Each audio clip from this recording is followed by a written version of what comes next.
Hi, welcome back to the workshop for episode 23 of the ES335 build. And this time we're going to carry on with the fretboard by putting the radius in and fitting those markers permanently.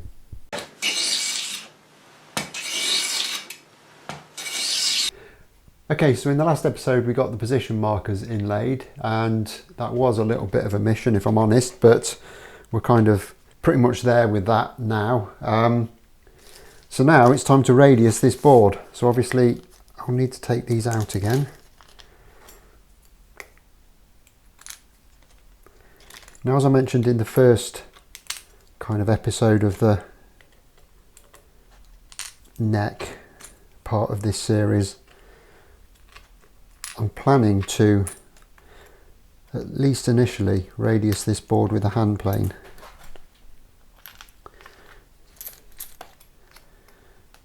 However, I did lose a couple of chips while I was doing the inlay work, so I'm going to go very steady with that, and if it looks like it's not working out, I'm afraid we're going to have to do it by hand with the sanding block, but I'm going to have to sand it anyway to a certain extent, so if I have to resort to that, it's not the end of the world, but I prefer not to do it if I don't have to. I'm keeping the board square for now. I'm not going to cut the taper in just yet, and the reason I'm doing that is I want to keep this square edge on the bottom, which is my face edge, so that when I glue these position markers in, I can use a square from that edge to make sure that they're all going in at the right angle. There is a little bit of movement in some of them, so I want to make sure they're absolutely spot on, and once we've done that and it's all cleaned up, we can then put the taper into the board. Right, first things first, get super glue and masking tape and get this fastened onto the bench.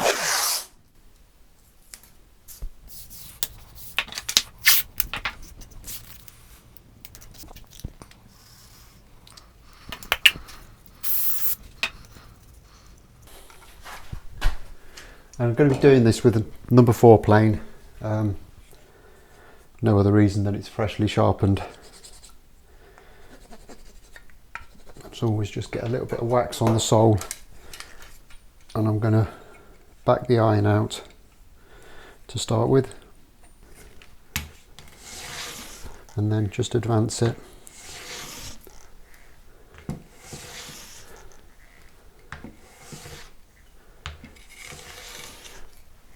until I get the finest of cuts.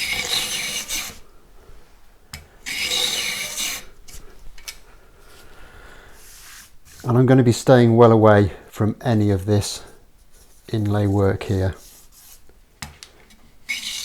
We can get that with the sanding block.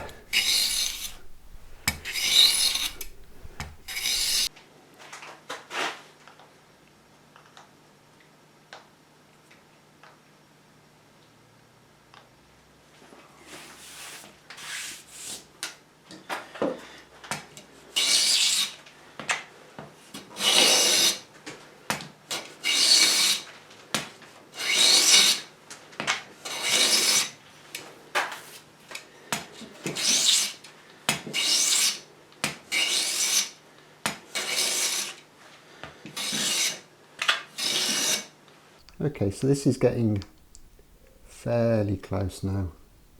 I'm perhaps 1.5 mm away. I'm just going to clean off the plain shavings. Get rid of them completely. I'm bringing my radius block, which is 12-inch radius. I've got 60 grit aluminium oxide paper on here, so this is quite aggressive and hopefully it'll get through quite quickly.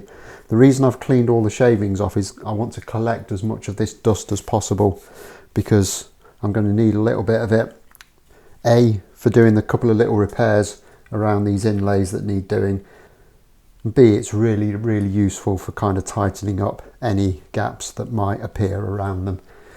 So we'll just set to work and start sanding this in and see where we go.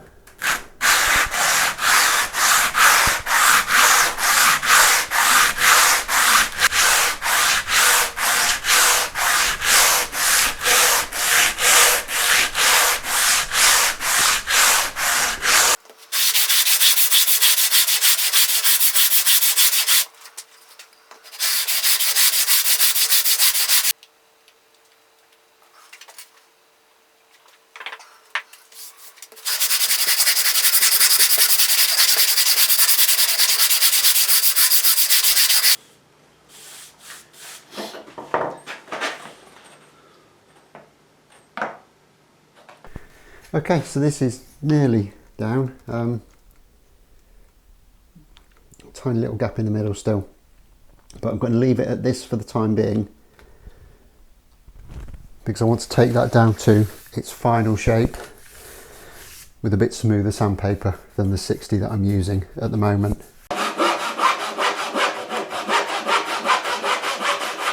So the next job I've got to do is to reinstate my fret slots, because in places they've been quite substantially worn away by that sanding action. So I just need to set my saw up, and to do that I'm going to just take a measurement best I can of my fret tang and just set the stop up on my slotting saw to that dimension, and then just work my way along the board, just taking those slots back down to depth.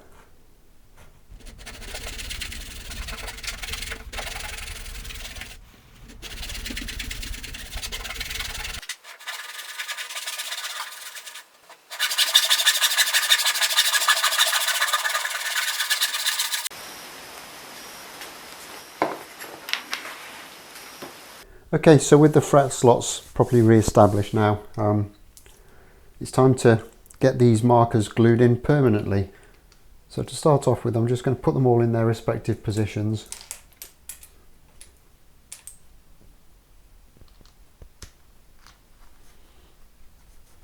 And just make sure that radiusing the board hasn't changed anything. I can't think of what it would have done, but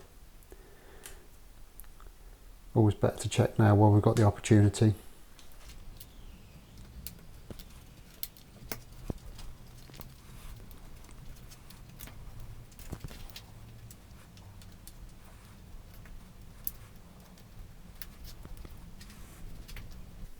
And they've gone in absolutely fine. And now I'm just going to check them with a square.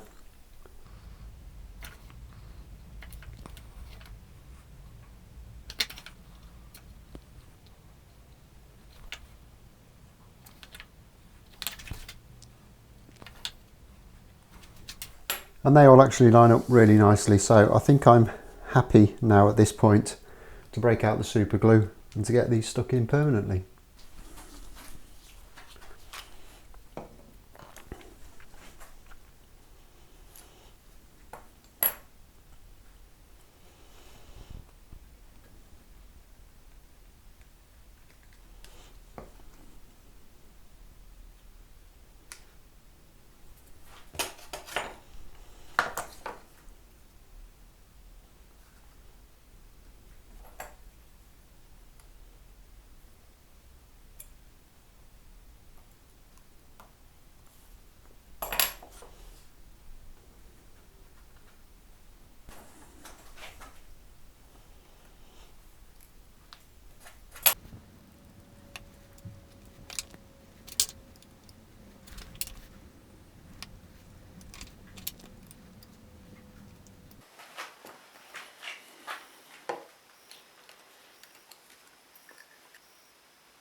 Okay, so they're all stuck in now. The amount of super glue I put on them, I don't think they're ever going to come out, so that's all good. But I did say that there was a few little repairs to do to this, and now that the inlays are in, we can start to think about doing that. Now there are some tiny little gaps around the inlays, just like a hair's breadth, most of them, and to fill those I'm just going to use some black Star Bond, and that will be fine for those. But there are some bigger chips, so I'm going to bring you in a bit closer so we can have a look at them and we can look at how we're going to repair those. Okay, so you can probably see just there I've lost a tiny little chip, and in some situations that would be a bit of an issue, but on a rosewood fingerboard really isn't a problem at all. And all I'm going to do, I'm just going to take a little bit of the sawdust that we created when we were radiusing. I'm going to make a little pile in that hole, and then I'm going to take just a tiny little drop of water thin super glue into that.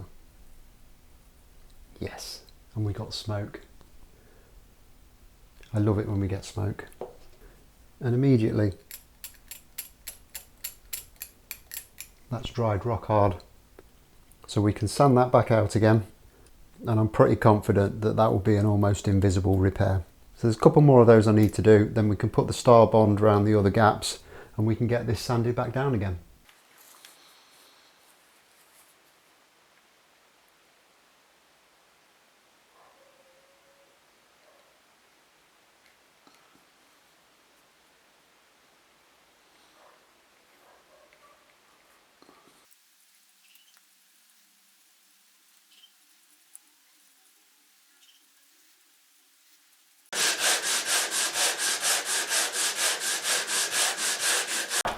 Okay, so that Star Bond is nice and dry now, along with the couple of little repairs that I did.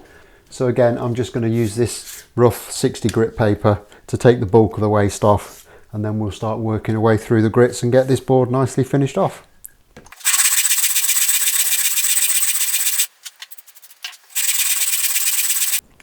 Okay, so I worked this down with the 60 grit on the block, and I also went with some 120 on the block to finalise that radius.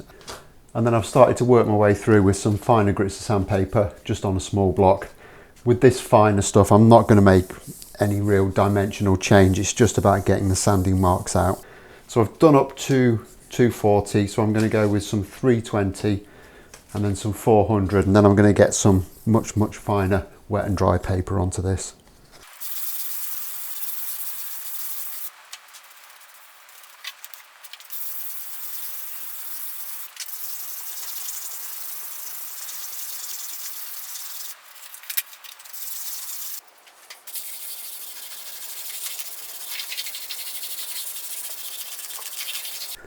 Okay, and that's it, kind of properly sanded down now. In the end, the last grit I used was 1200, and it wasn't really sanding anymore, it was kind of more burnishing the wood, and that really has come up beautifully. I'm really pleased with that, and the mother of pearl looks stunning. So I'll bring you in and we can have a closer look at it. And hopefully you can see here there's very little margin around these markers, and this fretboard has come up absolutely beautifully.